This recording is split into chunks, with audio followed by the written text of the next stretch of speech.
President Roosevelt issued a secret order after the Pearl Harbor attack. Find a way to strike back at Japan.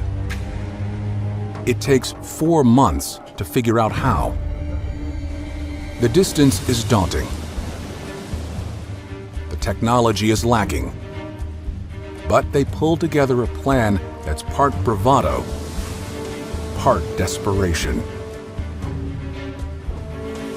Ships cut through a stormy Pacific in radio silence, just as the Japanese did coming the other way.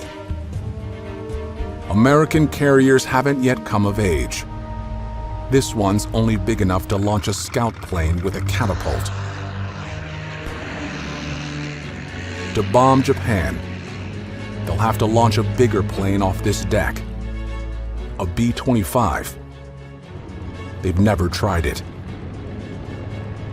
We hadn't actually flown off a carrier before. I wondered, could I get out of that damn airplane if we go off the end of the flight deck?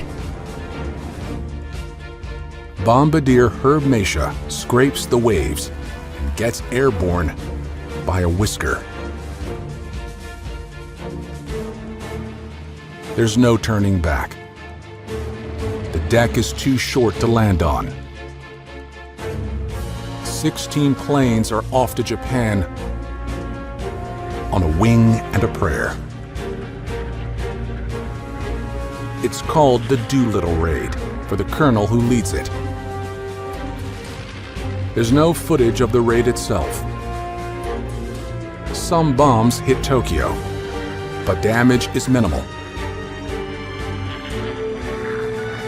Most planes go on to crash land in China.